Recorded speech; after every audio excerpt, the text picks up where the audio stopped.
आज जो मैं कथा सुनाने जा रहा हूँ, उसमें वृत्तासुर, दधीचि की अंतर कथाएँ हैं। साथ-साथ ये भी वर्णन है कि नारायण कवच का अवतरण कैसे हुआ।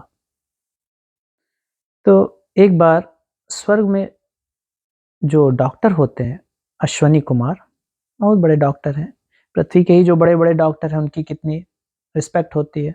तो स्वर्ग के डॉक्टरों का कहना ही क्या, जो स्वर्ग के जो सबसे हाईएस्ट जो डॉक्टर हैं, वो अश्वनी कुमार, उनका बहुत सम्मान होता है। सारे देवता उनके पास जाते हैं, उनका सम्मान करते हैं, उनके पास सिर झुकाते हैं कि भाई कब किस समय किसको ज़रूरत पड़ जाए डॉक्टर की, तो हमेशा हर एक आदमी होता है ना, डॉक्टर कहीं दिखता है तो विशेष प्रणाम करते हैं। उसी प्रकार से स्वर्ग के भी सभी देवता सभी का सम्मान करते थे, पर अश्वनी कुमार जी का विशेष रूप से ज़्यादा सम्मान करते थे। तो इंद्र को थोड़ा-सा ये अच्छा नहीं लगता था कि भाई हम राजा हैं, हमारी तो लोग रिस्पेक्ट करते हैं, पर कई बार हम देखते हैं हमसे भी ज़्यादा रिस्पेक्ट अश्वनी कुमार की करते हैं। तो उनके मन में था। एक बार अश्वनी कुमार जी ने सोचा कि भाई हमको सारी विद्या आती है, बस मृत्यु संजीवनी विद्या नहीं आती। मृत्यु संजीवनी विद्या जो मृत्यु पर भी विजय प्राप्त करने की विद्या होती है। तो ये जो असुरों के जो गुरु हैं शुक्राचार्य, उनको उनके पास ये विद्या है, पर हमारे पास नहीं है। तो हमको भी ये विद्या सीखनी चाहिए, किससे सीखा जाए? तो एक ऋषि थे दधीचि, उनके पास ये विद्या थी। तो उन्होंने सोचा उनके पास जाकर के ये विद्या अर्जित की जाए। तो उनके पास गए कि भाई हमको मृत्यु संजीवनी विद्या सीखनी है। उन्होंने कहा ठीक है, हम सिखा देंगे। अ, आपका जो है इस तारीख को आइएगा, हम आपको सिखाएँगे।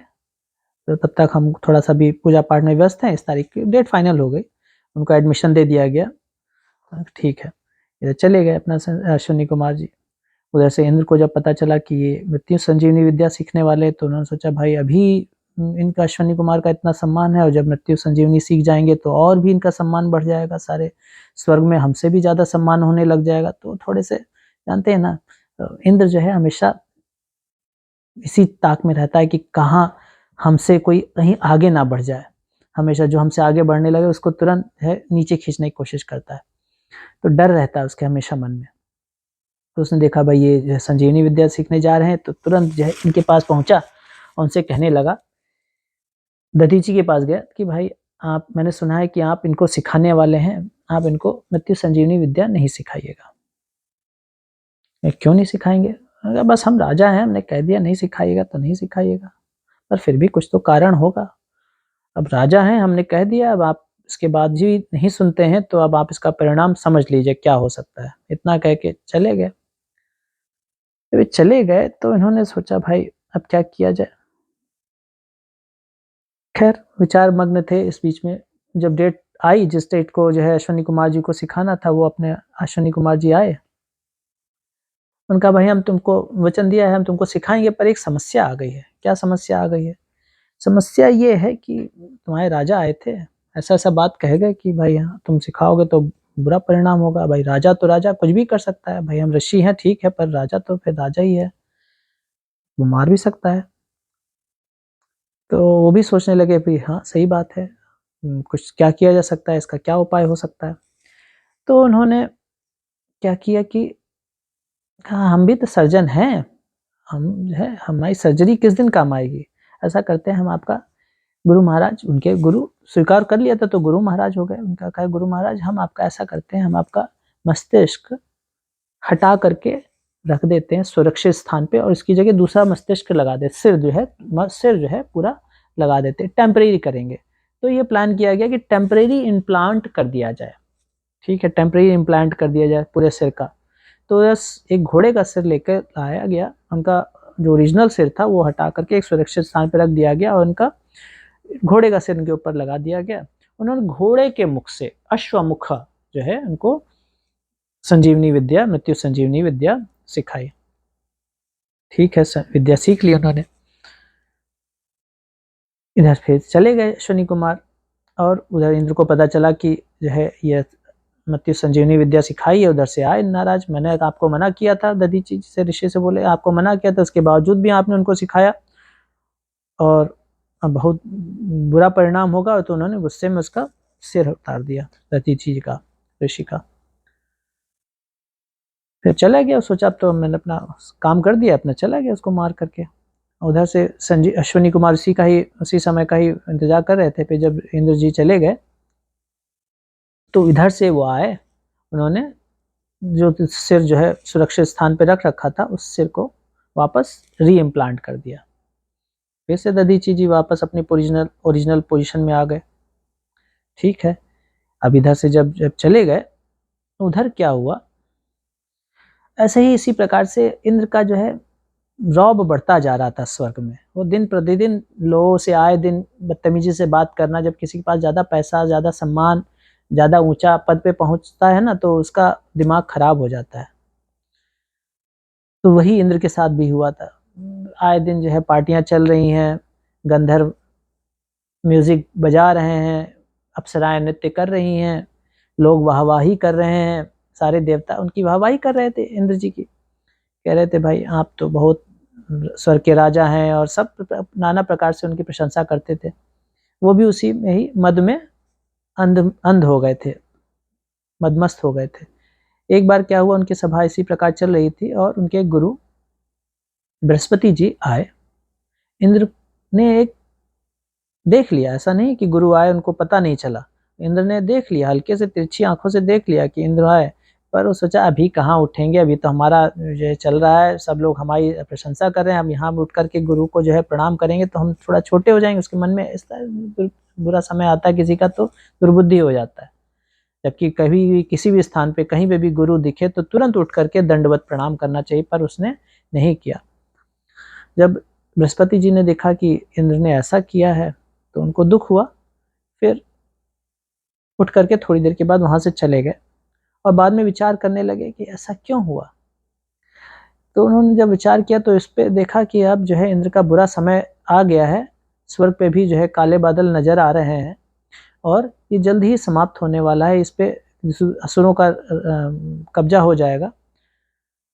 इसी वजह से यही साइन था कि शायद उसने अपने गुरु की जो है अनादर किया था। तो समझते हुए, विचार करते हुए वहां से अदृश्य हो गए।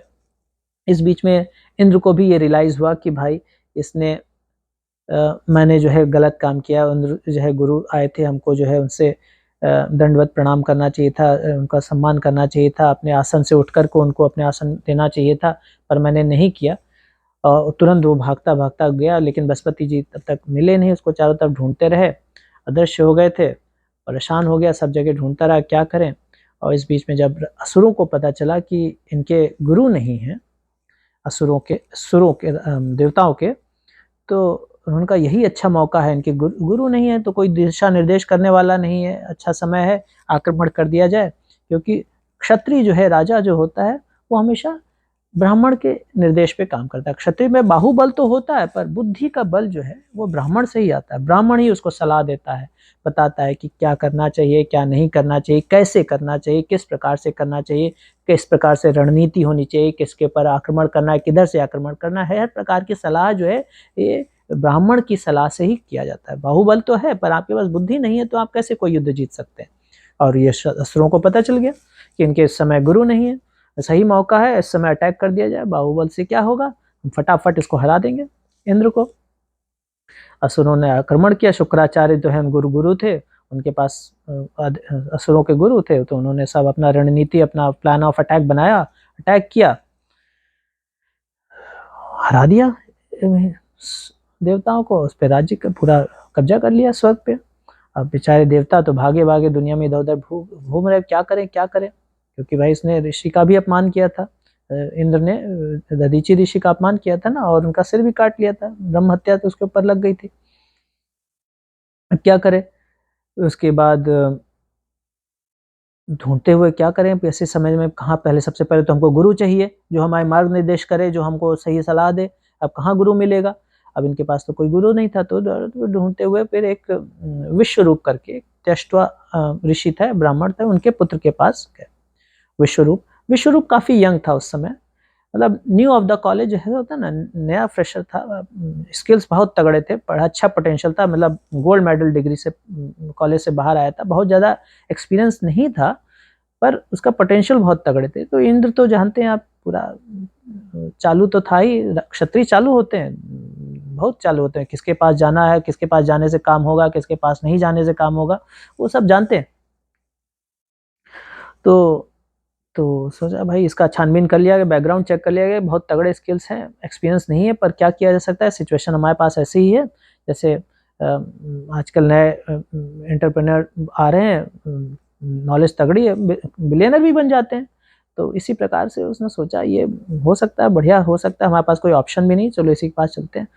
तो उनके पास गए, उनको सार प्रार्थना की, हम आपके को गुरु बनाना चाहते हैं, हम आपके पास आए हैं। विश्वरूप ने भी देखो, था तो ज्ञानी तो था ही, उसने एक्सपीरियंस नहीं था तो भी उसने अपना बोला, तो भी उसने बात बोली, देखिए हम तो आप लोग से सबसे बहुत छोटे हैं, और हम आपके कैसे किस प्रकार से गुरु हो सकते हैं। तो देवता भी अपना जो है बोला कि ये बात सही है कि छोटे हैं आप, पर यदि सही में कोई ज्ञान में स्थित हो और गुरु बनने के स्थिति में हो तो उसकी उम्र नहीं देखी जाती, और यदि सही में कोई गुरु होता है और ज्ञान में स्थित होता है तो गुरु की भी उम्र नहीं देखी जाती, क्योंकि हमने आपको गुरु स्वीकार कर लिया है तो हम आपकी उम्र नहीं देखते, आप हमारे लिए गुरु के समान है, इस पद को ग्रहण करें। उन्होंने कहा ठीक है भाई, हम आपका पद गुरु बनने के लिए स्वीकार करते हैं। ठीक है, गुरु बनने के लिए स्वीकार कर लिया गया। अब नया नया जो है कोई, जो भाई एक एक्सपीरियंस आदमी है वो तो जब जॉब में जाता है तो ज़्यादा मेहनत नहीं करता है, पर जो एक नया जॉब में जाता है ना, नया नया जॉब मिली होती है और एक्सपीरियंस भी होता है, टैलेंट भी होता है, बहुत मेहनत करता है। तो विश्वरूप ने बहुत मेहनत की, और बहुत मेहनत के बाद उसने नारायण कवच की रचना की। नारायण कवच ऐसा शक्तिशाली कवच है जो हर प्रकार से संकटों से, परेशानियों से, दुश्मनों से, बुरी स्थिति से, बुरे समय से, बुरे लोगों से, हर प्रकार से रक्षा करता है नारायण कवच। तो कभी भी बुरा समय हो, बुरी स्थिति हो, नारायण कवच का पाठ करें, श्रवण करें। तो नारायण कवच की उन्होंने रचना किया। उनका नारायण कवच से क्या, अब नारायण कवच की रचना करने के बाद इंद्र को नारायण कवच से उनको कवर कर दिया गया। नारायण कवच से कवर कर दिया कि भाई ये आपकी नारायण कवच से रक्षा करेगा। अब ठीक है, अभी क्या हुआ, विश्वरूप जो है युद्ध की तैयारी कर रहे थे, और उसके बाद नारायण कवच से जब कर दिया तो उसके बाद उन्होंने युद्ध किया और इसको हरा दिया, क्या कहते हैं, देवताओं को, देवताओं ने असुरों को हरा दिया। अब देवताओं ने असुरों को जब हरा दिया, पूरा कंट्रोल कर लिया, उसके बाद यज्ञ करने के लिए हुआ। तो सब यज्ञ करने के लिए बैठे, यज्ञ कर रहे थे, तो उनके गुरु जो थे देवताओं के, विश्वरूप, वो भी यज्ञ कर रहे थे। अब अच्छा, विश्वरूप के बारे में एक बात आपको बताना चाहूँगा कि विश्वरूप जो है थे तो देवता कुल के थे, क्योंकि उनके पिता ब्राह्मण थे, लेकिन उनकी माँ जो है असुर कुल की थी, असुर की थी। जब जब यज्ञ कर रहे थे तो विश्वरूप जो है देवताओं की भी आहुति दे रहे थे, देवताओं की भी नाम से आहुति दे रहे थे उसमें, और साथ साथ चुपके से वो असुरों की भी आहुति दे देते थे। अब ये, क्योंकि इनका भाई माता के प्रति भी सबका अलग लगाव होता है, पिता से भी होता है और माता से भी होता है, क्योंकि उनके असुर कुल की भी थी, तो माताओं को भी एक आहुति जरूर दे देते थे। अब राजा तो राजा, इंद्र तो राजा था, उसके सब जासूस सब जगह होते हैं, उसने तुरंत पकड़ ली उसको, जासूस ने बता दिया भाई ये जो है असुरों की भी आहुति के लिए भी आहुति दे रहा है, उससे असुर भी पावरफुल हो रहे हैं, अब क्या किया जाए। तो जैसे ही इंद्र को पता चला, उसने तुरंत विश्वरूप की गर्दन उड़ा दी। ऐसे ही शक्ति आती है, वैसे ही उसके मद में भी आदमी जो है भूल जाता है। जैसे उसके पास वापस सिंहासन मिला तो भूल गया कि भाई इसी गुरु ने हमारी रक्षा की थी, इसी गुरु से ही हमको सब कुछ हुआ था। वैसे ही उसने तुरंत मद आ गया, तुरंत उसका भेजा फिर से खराब हो गया। और ये सभी के साथ ही है, जैसे हमारे पास शक्ति आती है, धन आता है, धन भी शक्ति ही है, अच्छी पद होता है तो आदमी सब भूल जाता है। तुरंत उन्होंने उसकी विश्वरूप की गर्दन उड़ा दी। अब लेकिन गर्दन उड़ा दी तब तो उसको बहुत पश्चाताप हुआ कि भाई गुरु की हत्या कर दी, ब्रह्म हत्या भी हो गई, गुरु हत्या भी हो गई, बहुत सारे दोष लग गए उसके ऊपर। तो क्या करे अब बेचारा, हम कर तो जो करना तो कर दिया था। अब जब फिर इधर से देवताओं को पता चला, असुरों को फिर से पता चला कि इसने जो है उसके ऊपर गुरु फिर से इसने उड़ा दिया अपने गुरु को, उसका गुरु चला गया। अब क्या किया जाए, फिर से इसको अटैक करेंगे, फिर से हम पावरफुल पूरे सा जो है गेन कर लेंगे। अब की बार कुछ ऐसा रास्ता निकालेंगे कि फिर से इसको जो है पूरा स्वर्ग पे कब्जा कर लेंगे, असुरों ने सोचा। असुरों ने पूरा और इधर जो है जो विश्वरूप के पिताजी थे, त्वष्ट्वा ऋषि थे, ब्राह्मण थे, उनको पता चला कि ये इसने इंद्र ने मेरे पुत्र को मार दिया, तो बहुत नाराज हुआ।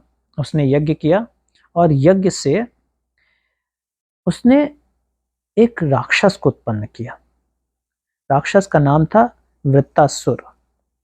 वृत्तासुर इंद्र को मारने के लिए उसने उत्पन्न किया था, पर यज्ञ में मंत्र पढ़ते समय कुछ त्रुटि हो गई थी, जिसकी वजह से इसका ये करना चाह रहा था वृत्रष्टा की उसके इंद्र के दुश्मन बढ़ें, पर दुश्मन बढ़ने की जगह उसका दुश्मन प्रकट हो गया था। तो जब प्रकट हो गया वृत्तासुर, तो उसने पूछा कि क्या आज्ञा है? तो उन्होंने कहा उसको आज्ञा कि जाओ इंद्र को मारो।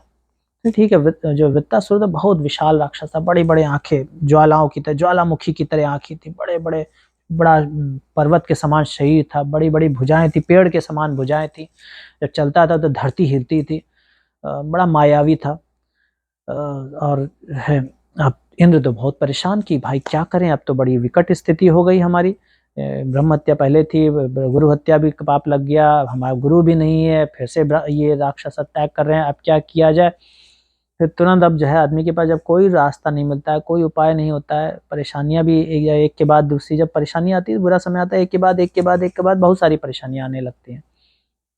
क्या करे, बुद्धि भी काम नहीं करती, तो आदमी क्या करता है ऐसे समय? भगवान की शरण करता है, ग्रहण करता है, भगवान जी अब आप ही रक्षा करिए, अब हमारे पास तो कुछ है नहीं, हमारे पास तो बुद्धि है नहीं, हमारे पास तो ज्ञान है नहीं, अब आप ही रक्षा करिए। भगवान के पास दीनहीन होकर के भगवान जी के पास पहुंचे, प्रभु हमारी रक्षा करिए। भगवान जी तो, विष्णु भगवान जी ऐसे जो है बहुत दयालु हैं, जो भी उनकी शरण में आता है तुरंत उसके सारे पाप सब क्षमा कर देते हैं। भगवान कहते हैं ऐसे तो उनके प्रिय सबको ही हैं, सभी से उनके प्रिय हैं उनके, पर भक्तों से उनके विशेष मोह, विशेष माया रहती है। भगवान कहते हैं समो अहम सर्वभूतेषु ना मे दोषो अस्ति ना प्रिया ये भजन्ति तु माम भक्त्या मयिते तेषु चाप्यहम। मतलब कि ये है कि समो अहम सर्वभूतेषु, सभी भूतों से, सभी सभी जीवों से मैं समान रहता हूँ, ना ही मुझे कोई प्रिय है, ना ही मैं किसी से द्वेष करता हूँ। पर ये भजन्ति तु माम भक्त्या, ये जो मेरे भजता है, जो मेरी प्रेम पूर्वक आराधना करता है, मेरी सेवा करता है, उसको मैं विशेष विशेष थोड़ा सा मेरे ऊपर, उसके ऊपर विशेष संतुष्टि प्रदान करता हूँ, उसको विशेष तौर पे थोड़ा सा रक्षा करता हूँ। तो जब इंद्र जो है, इंद्र जी भगवान के पास पहुँचे, उनसे प्रार्थना की रक्षा करते, तो भगवान ने कहा ठीक है, हम देखो तुमको उपाय बताते हैं, तुम जो है इनके पास, दधीचि ऋषि के पास जाओ जो तपस्या कर रहे हैं, और उनसे, उनके अस्थियों से तुम वज्र बनाओ, और उनसे तुमको तुम्हारे उद्देश्य की प्राप्ति होगी। उस वज्र से तुम जो है वृत्तासुर का वध कर पाओगे। ये ऐसे प्रणाम करके वहाँ से निकल गए इंद्र जी। अब इंद्र को तो पता तो था ही कि ये दधीचि से किस मुंह से जो है मांगने जाएंगे उनका शरीर, एक बार तो उनका सिर उड़ा दिए थे, अब कैसे उनका जो है सिर मांगने जाएंगे। फिर भी गए जैसे तैसे, कि उसको और कोई रास्ता तो था नहीं, गए उनके पास, दधीचि के पास। दधीचि ने जब देखा कि इंद्र आए हैं, तो भक्तों की क्वालिटी होती, बहुत ही दयालु होते हैं। आप कुछ भी कष्ट हो, कुछ भी बुराई किए हो, कुछ भी उनके साथ बुरा हुआ हो, तुरंत सब भूल जाते हैं, सब भूल करके सब माफ़ कर देते हैं। भक्तों की बहुत अच्छी क्वालिटी होती है, इस वजह से भक्तों के चरणों में नतमस्तक होएं, कोटि कोटि बार नतमस्तक होएं वो भी कम है। और ईश्वर भी कहते हैं कि भाई हमसे, मैं जो मेरी पूजा करता है मैं तो उससे प्रेम करता ही हूँ, पर साथ साथ जो मेरे भक्तों की सेवा करता है मैं उससे बहुत ही ज़्यादा प्रसन्न होता हूँ। ये ब्रह्म पुराण में विष्णु भगवान जी पार्वती जी को शिव भगवान जी ने बताया ब्रह्म से पुराण में। तो बहुत भक्तों जैसे उनके पास पहुँचे, उनके पास दधीचि जी के पास, तो उन्होंने पूछा कि हम तो भाई अपनी शरीर कैसे दे दें, अपना शरीर तो सबको बहुत प्रिय होता है, हम कैसे दें? मजाक में, पहले तो आदमी थोड़ा मजाक करता है ना, उनके साथ ऐसा किए थे, थोड़ा उनको दिखाने के लिए मजाक कर रहे थे, कैसे अपना शरीर दे दें। फिर उनका नहीं, लेकिन भक्त में ये अच्छी क्वालिटी होती है, दूसरे के लाभ के लिए, भले के लिए अपना सर्वस्व, अपना शरीर वगैरह सब कुछ न्यौछावर करने के लिए तैयार हो जाता है। तो उन्होंने कहा ठीक है, हम ऐसा ही करेंगे, हम आपको अपना शरीर भी दे देंगे, आप अपना जो आप करिए, हम जानते हैं। उनको पता चल गया था। तो उन्होंने अपने मन को, इंद्रियों को, आत्मा को एक जगह स्थित करके अपने शरीर को, स्थूल शरीर को, सूक्ष्म शरीर को, दोनों को छोड़ के अपनी आत्मा को विरक्त कर लिया अपने शरीर से, और उनकी आत्मा जो है भगवान जी के पास गोलोक वृंदावन चली गई और उनका शरीर यहाँ पे छूट गया। तो उसके शरीर से इंद्र जी ने, स्वर्ग के जो है इंजीनियर हुए, इंजीनियर साहब विश्वकर्मा जी, उनको बुलाया गया, भाई ये अस्थियाँ आ गई हैं, अब इनसे आप जो है वज्र का निर्माण करिए। वज्र का निर्माण किया गया, शक्तिशाली वज्र, उनको धारण किया। फिर इंद्र ने युद्ध भूमि में गए। अब युद्ध भूमि में गए तब उनको तो पता था कि ये वृत्तासुर जो है ब्राह्मण का पुत्र है, क्योंकि ब्राह्मण ने उत्पन्न किया था, ब्राह्मण का पुत्र है। तो थोड़ा सा संकोच कर रहे थे युद्ध करने में। ऑलरेडी उनके पास बहुत सारी ब्रह्म हत्या, एक ब्रह्म हत्या लग चुकी थी, एक गुरु हत्या भी लग चुकी थी, दोष लग गया था, संकोच कर रहे थे। वृत्तासुर भी बहुत बड़ा ज्ञानी था, कम नहीं था, बहुत बड़ा ज्ञानी था। जब उत्पन्न हुआ, तब जब युद्ध होने के लिए सेना लेके पहुंचा, जब उसने देखा, जब देवताओं ने असुरों के ऊपर अटैक कर दिया, तो सारे शस्त्रों के और अस्त्रों के प्रहार से सारे जो असुर थे घबरा गए, सब छोड़ छाड़ के भागने लग गए। जब छोड़ छाड़ के भागने लगे तो वृत्तासुर ने उनको, अपने सेना के लोगों को, अपने असुर सेना को ज्ञान दिया कि भाई तुम क्यों भाग रहे हो, शरीर तो ऐसे भी नश्वर है, शरीर तो ऐसे भी समाप्त हो जाएगा, आज नहीं तो कल समाप्त होना ही है, बचेगा नहीं। लेकिन युद्ध की भूमि युद्ध की भूमि में जो अपने प्राण त्यागता है, वो सीधे भगवान के पास, सीधे स्वर्गलोक में जाता है, स्वर्ग के प्राप्त होती है उसे। और यदि तुम जीत जाओगे तो स्वर्ग भोगोगे, तो क्या दिक्कत, तुम्हें नथिंग टू लूज। तो लेकिन उन लोगों ने सुना नहीं, भाग गए, डर के मारे, भूत भी भागता है, तो बेचारे भाग गए। तो अब वहां से क्या किए वृत्तासुर, अब सोचा अब अकेले ही लड़ेंगे, अब कोई बात नहीं, अकेले वो लड़ना शुरू हो गया। सारे सबको हरा हरा करके, देवताओं के जो सेना में जितने भी थे सबको मार खा करके, अपना शस्त्र अस्त्र हला, बड़े बड़े जो है शस्त्र छोड़ छोड़ के सारे देवता भाग गए। अब बचे इंद्र और वृत्तासुर, 1 on 1 युद्ध होने के लिए तैयार, आमने सामने। अब इधर से भी युद्ध हो रहा था, इधर से भी छोड़ रहे थे, उधर से भी छोड़ रहे थे। इंद्र जो है अपना वज्र चलाने में थोड़ा सा संकोच कर रहा था, और इधर वृत्तासुर जो है अटैक पे अटैक किया जा रहा था। कभी आँख छोड़ता था, कभी माया रूप रखता था, कभी मारता था इधर से, कभी उधर से मारता, त्रिशूल छोड़ता, एक बड़ा सा त्रिशूल छोड़ा तो इंद्र ने अपना वज्र से उसका त्रिशूल काट दिया। लेकिन फिर उसको गुस्सा आई, उसने अपने वज्र से वृत्तासुर का एक भुजा काट दी। वृत्तासुर अपना फिर से उड़ते हुआ आया, दूसरी भुजा से उसने जोर से ऐरावत पे प्रहार किया। उसका प्रहार के इतनी जोर का प्रहार था, ऐरावत 15 गज पीछे चला गया, और उसके जोर से इंद्र भी नीचे गिर गया, और गिर गया तो उसके हाथ से वज्र भी छूट गया। अब जो है युद्ध में अगर हाथ से अगर आपके शस्त्र छूट के गिर गया तो आप पराजित माने जाते हैं। अब बेचारा बहुत लज्जित हो गया कि अब तो हम पराजित हो गए, अब कैसे युद्ध करेंगे। वृत्तासुर ने कहा डरो नहीं, अपना वज्र उठाओ, और उसको पता था ये भगवान के आदेश से ही युद्ध करने के लिए आया है। अपना शस्त्र उठाओ और भगवान के आदेश का पालन करो, मुझे मारो। बोल रहा है मुझे मारो, और जानता था कि मैं मरूंगा तो मैं सीधे भगवान के ही पास जाऊंगा, कि भगवान का बहुत बड़ा भक्त है। और कहा ये शरीर नष्ट होने वाला है और भगवान का आदेश है, भगवान की इच्छा इसी में है। भगवान ने जब तुमको बता दिया ऑलरेडी कि इस वजह से तो मैं मरने वाला हूँ, तो फिर डरने की कोई बात नहीं, तुम उठाओ बस वज्र और मेरा वध करो। इंद्र जो है संकोच कर रहा था, लेकिन फिर भी उसने फिर वज्र से उठाया, दूसरा प्रहार करके उसकी दूसरी भुजा भी काट दी।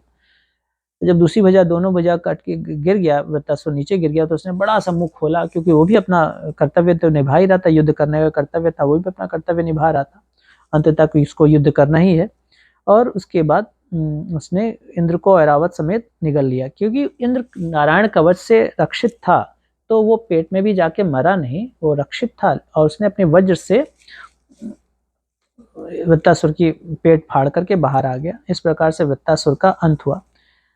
इसके बाद की कथा ये है कि क्योंकि उसने ब्रह्म हत्या का भाव दोष था, और भी सारे दोष थे, तो ये सुख से रह नहीं पा रहा था इंद्र। उसको बराबर ये जो है एक राक्षसी के रूप में जो है ब्रह्म हत्या का जो दोष था, उसके राक्षसी के रूप में उसके पीछे पीछे लगा हुआ था। हमेशा कहीं पे भी जाता था उसको वही राक्षसी दिखती थी। इसके शरीर से एकदम क्षय रोग से जैसे बदबू आती वैसे शरीर से बदबू आती थी, हमेशा लगी रहती। बेचारा भागता-भागता क्या वो मानसरोवर में कहते चला गया। मानसरोवर में एक कमल के पुष्प की जो डंठल होती है उसके अंदर जाके छुप गया और 1000 वर्ष तक तपस्या करता रहा। और बेचारा भूखे प्यासे, क्यों भूखे प्यासे? क्योंकि जो अभी तक जो यज्ञ में जो है, सब यज्ञ में जो हम आहुति देते थे, वो अग्नि देवता जो है उसको ग्रहण करके इंद्र का भी भाग उस तक पहुँचाते थे, लेकिन जो अग्नि देवता जल के अंदर कमल का पुष्प था, उस तक जाने में वो घबराते थे, संकोच करते थे, तो जा नहीं पा रहे थे। बेचारा इंद्र जो है अंदर ही अंदर भूखे 1000 वर्ष तक भूखे भगवान का नाम ले रहा था और लक्ष्मी जी उनकी तपस्या सहायता कर रही थी। जब उसका 1000 वर्ष का जो है तपस्या समाप्त हुई, उसका ब्रह्म हत्या का दोष कम हुआ, उसके बाद वापस स्वर्ग लोक लौट के आया। इस बीच में नाहुष जो थे वो उसने स्वर्ग